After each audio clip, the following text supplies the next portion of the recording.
Hello दोस्तों, मैं हूं सद्दाम लेना रोकैप और स्वागत है आपका मेरे इस चैनल में। आज मैं बात करने वाला हूं एक बहुत ही इम्पोर्टेंट टॉपिक। आप सब जानते ही हैं कि फरवरी में बिहार बोर्ड के छात्रों का एग्ज़ाम होने वाला है 10th और 12th का। पर एक सवाल सबके दिमाग में होता है और वो लोग हमेशा पूछते हैं कि आखिरकार लिखना कैसे है, क्योंकि लिखना ही एक मेन इम्पॉर्टेंट है। एग्जामिनर आपको बाई फेस नहीं जानता और एग्जामिनर ये भी नहीं जानता कि आपने पूरे साल भर क्या करा है, कि आपने पबजी खेला है या फिर आपने सही माने में पढ़ाई करा है। जो भी आप लिखोगे वहाँ से आपकी प्रोफाइल बनती है। वो आएगा नहीं आपके फेसबुक को चेक करने के लिए आपने प्रोफाइल में क्या पिक लगा रखा है ना। तो सवाल ये है कि लिखना कैसे है। आज मैं इसका आंसर आपको 3 कैटेगरी के स्टूडेंट्स के लिए देने जा रहा हूँ। अगर आप ऐसे विद्यार्थी हैं जिसे सब पता है, यानी कि जो भी क्वेश्चन पूछेगा मैंने सारा पढ़ रखा है, आई नो एवरीथिंग, अगर आप उस कैटेगरी में आते हैं, या फिर आप उस कैटेगरी में आते हैं कि I know something but I know something in पार्सली, मुझे आता तो सब है पर मुझे डर है कि मैं सब कुछ अच्छे से नहीं लिख पाऊंगा, मीन्स कि मुझे पार्सली अच्छी तरह से पता है और थोड़ी बहुत मुझे दिक्कत हो सकती है। और आप उस कैटेगरी में आते हैं जिसमें आप शान से बोल सकते हैं कि भाई साहब मैंने तो कोई पढ़ाई नहीं करा है, मैं पूरे दिन पबजी खेलता हूँ, फ्री फायर खेलता हूँ, मैं बिजी उसमें हूँ, मेरे पास पढ़ने का कोई टाइम नहीं है, I don't know at all, मुझे कुछ नहीं पता, मैं क्या करूं। तो चलिए, अगर आप उस तरह के विद्यार्थी हैं जिसे आंसर सब कुछ परफेक्ट पता है, परफेक्ट पता होने के बावजूद जब आप स्कूल में एग्ज़ाम देने के लिए गए हो तो आपकी जो नंबर्स हैं वो आपके एक्सपेक्टेशन के मुताबिक नहीं आता, कुछ ना कुछ गड़बड़ी है, तो आप ये जानने की कोशिश करते हैं कि गड़बड़ी क्या है। तो मैं आज उस बीमारी का दवाई आपको देने वाला हूँ कि एक्चुअली में क्या प्रॉब्लम है, हमें कैसे आंसर्स लिखना चाहिए। तो आंसर्स लिखने के लिए मैं 3 कैटेगरी में बांटूंगा। पहला है हैंड राइटिंग, दूसरा है पेन चॉइस एंड तीसरा है neat and clean. Hand writing, जब भी आप कुछ लिखने के लिए जाते हो हैंड राइटिंग सबसे मोस्ट इंपॉर्टेंट है। अब आप बोलोगे नहीं, हैंड राइटिंग कैसे इंपॉर्टेंट हो सकता है, इसके साइकोलॉजी समझनी पड़ेगी। सपोज कि आप कहीं हो और सुंदर सुंदर लड़कियां जा रही है तो आपका क्या होगा, मन आकर्षित होगा, है ना। या फिर आप बहुत अच्छा क्यूट सा बॉय हो, वहाँ पे कुछ लड़कियां खड़ी हुई है, तुम जा रहे हो, ऑब्वियसली लड़कियां तुम्हें देखेंगी। तो कहने का मतलब कोई एक ऐसा बंदा आ गया, इसके बाल बहुत बड़े बड़े हैं, मूंछें दाढ़ी निकली हुई है, नहाया नहीं है, बगल में आ जाए तो ऐसा लगे कि यार दूर हटाओ इससे। तो अगर तुम्हें कोई चीज़ ज़रूरत भी होगा तो आप उसके अपीयरेंस से समझोगे यार जाना अच्छा रहेगा नहीं है, यानी वो अप्रोचेबल नहीं है।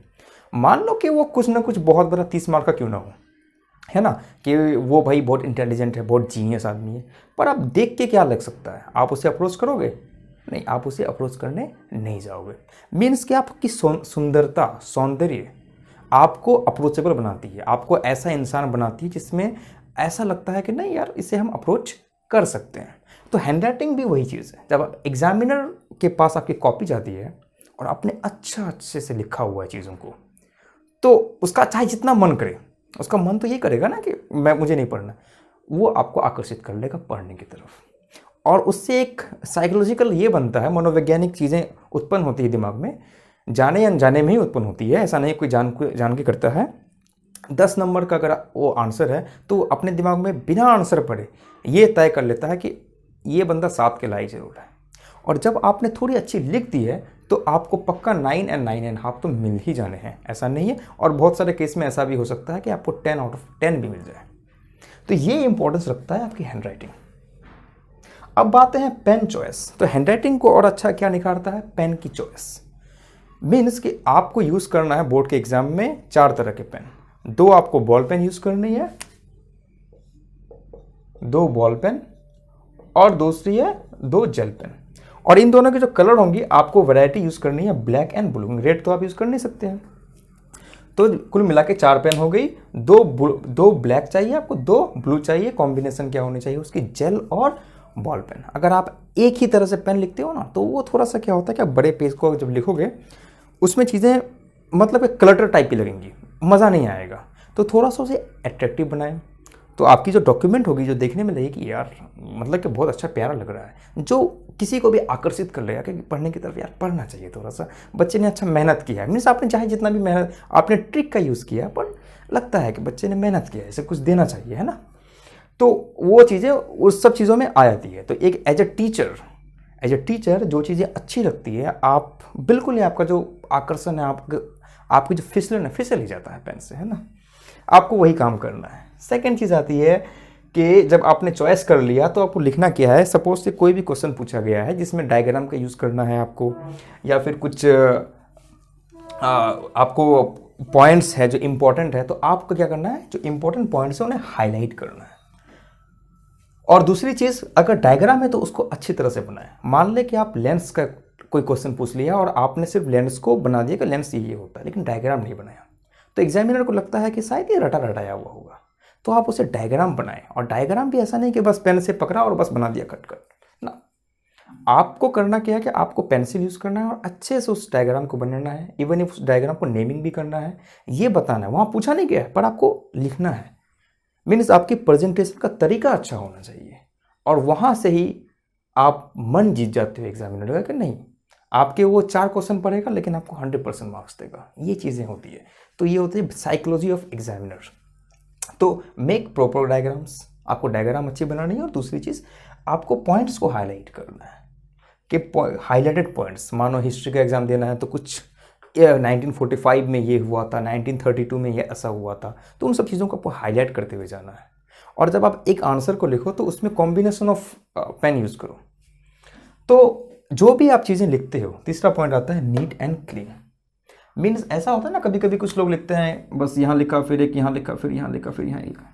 आपको ये काम नहीं करना है। आप जब भी कोई एक वर्ड लिखो कंप्लीटली, उसके बीच थोड़ा सा 1 मिलीमीटर का या फिर 0.5 मिलीमीटर का आप वो जगह छोड़ो, ठीक है। तो साफ साफ दिखनी चाहिए। और प्लस आप लाइन छोड़ के लिखो, ज़्यादा अच्छा होता है, पढ़ने में आसानी होती है। ऐसा नहीं कि यहाँ से ये लिखा, दूसरा जो लाइन उसमें भी लिखना शुरू कर देना। एक लाइन लिखो, छोड़ो आप, ताकि पढ़ने वाला को मज़ा आ जाए पढ़ने में कि कुछ हम पढ़ रहे हैं। और या फिर आप लाइन जब नहीं छोड़ते हो तो उसको एक अच्छे तरीके से लिखो, ज़्यादा बड़ा बड़ा भी नहीं, ज़्यादा वो क्लटर भी दिखना नहीं चाहिए। तीसरी चीज़ है पैराग्राफ को आपको यूज़ करना है। माना कि 2 चीज़ घटनाएं हुई हैं जो आपके आंसर से रिलेटेड है। मीन्स एक घटना 1945 की है, एक घटना 1927 की है। अब ऐसा नहीं कि 1945 को आपने यहाँ से लिखना शुरू कर दिया तो आप 1927 को भी यहाँ से ही लिखना शुरू करते हैं, नहीं। आप उसको पैराग्राफ चेंज करके लिखें। मीन्स अगर ये आंसर यहाँ से शुरू हुआ था, इस आंसर को आपको यहाँ से शुरू करना है, यहाँ से लाके फिर यहाँ देना है। इसे कहते हैं हम चेंज इन पैराग्राफ। तो आपको पैराग्राफ का भी ध्यान में रखते हुए चलना है। अगर आप एक आंसर को बॉल पेन से लिख रहे हो, दूसरे आंसर को तुम क्या करो, जेल पेन से यूज़ करो। या बॉल पेन से यूज़ कर रहे हो तो इसमें जो कलर यूज़ किया है उस कलर को हमें चेंज करना है। इसे कहते हैं नीट एंड क्लीन आंसरिंग। तो अगर आपको आंसर आता है, आप ऐसे लड़के हैं जिसको आंसर आता है, या कोई भी छात्र है जिसको आंसर आता है, तो आपको ये पूरे प्रोसेस को ध्यान में रखते हुए आपको आंसर्स करने हैं। और मैं श्योर हूँ अगर आप इन पूरे प्रोसेस को आप ध्यान में रखते हो तो आपके 100 आउट ऑफ 100 तो आना ही है। उससे कम क्या हो सकता है, 95 या 99, आप उस स्लॉट में हो। सेकंड है, आप उस तरह के विद्यार्थी हैं जिससे पार्शियली चीज़ें आती है। मुझे आता तो है पर मैं पार्शियली आंसर दे सकता हूँ। और फिर मैं ये भी बताता हूँ कि अगर आप ऐसे विद्यार्थी हैं जिसको कुछ नहीं आता। अभी मैंने बात किया था मनोविज्ञान एग्जामिनर का। एग्जामिनर आपको देख के नहीं आता, आपको पढ़ाया नहीं है, वो किसी और को पढ़ाया होगा। जो भी चीज़ें वो देखता है उसके सामने आपकी उत्तर पुस्तिका रहती है। चाहे आपको कुछ आए या चाहे आपको कुछ ना आए, आपको जो भी यहाँ मैंने बताया है आपको उसको ध्यान में रखते हुए चलना है। अब जब एग्जामिनर की साइकोलॉजी की बात आती है तो आपको उसे मैनिपुलेट करना है। मीन्स कि आपको, जैसे कि सेल्स पर्सन है, आपके पास आते हैं, बोलते हैं कि भाई साहब ये सामान मेरा खरीद लो, और आपको वो ऐसी ऐसी भी चीज़ें बोल जाता है कि भाई ये तो एरोप्लेन के बराबर है ना। बाइक खरीदने के लिए जाते हो, भाई इसकी स्पीड इतनी है कि आप एरोप्लेन का पीछा भी कर लोगे, यानी कि जो इम्पॉसिबल सा बात है वो भी आपको बोल के चला जाएगा। और आप इतना, ओ भाई ऐसा ऐसा ऐसा, हाँ ठीक है, और आप खरीद लेते हो। आपका भी काम वही सेल्समैन है। आपकी पिच भी उसी तरह सेल्समैन की होनी चाहिए कि मैंने आंसर लिखा है, अब उसे खरीदने वाला कौन है, एग्जामिनर है।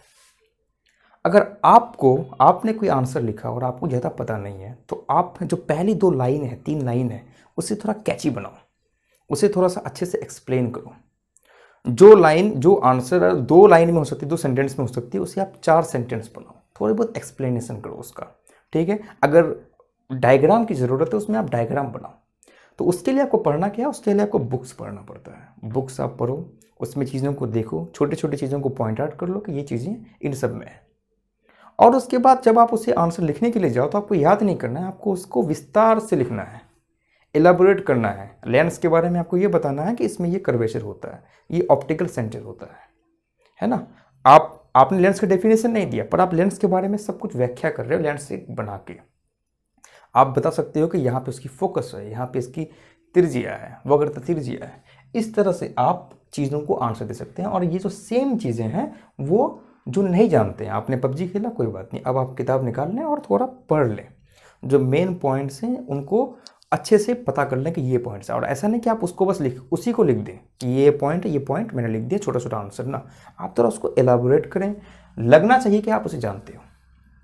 कोई भी एग्जामिनर है वो आपका सिर्फ 2 या 3 लाइन पढ़ता है और उसके बाद उसे सब आ जाता है कि क्या हो रहा है। अब एक एग्जामिनर के पास इतनी सारी कॉपीज होती है, वो उसका तो दिमाग घूम जाता है कि यार ये इतना सारा कॉपी कौन चेक करता है, मतलब किसी का मन नहीं होता कॉपी चेक करने का। और ऊपर से आप अगर खराब हैंडराइटिंग में लिखे तो उसका पारा और गर्म हो जाता है। इसीलिए आपको ध्यान में रखना है कि आपको नीट एंड क्लीन, अच्छी हैंडराइटिंग, पेन का यूज़ करना और थोड़ा एलाबोरेट में लिखना, ताकि उसे समझ में आ जाए कि ये बंदा याद क्या, रट्टू टोटा नहीं है, ये रट्टू टोटा नहीं है, ये पढ़ता है, ये समझता है चीज़ों को। और एग्जामिनर वही चाहता है कि आप कितनी चीज़ों को अंडरस्टैंड, आपने क्या कितनी कितनी चीज़ों को अंडरस्टैंड किया है।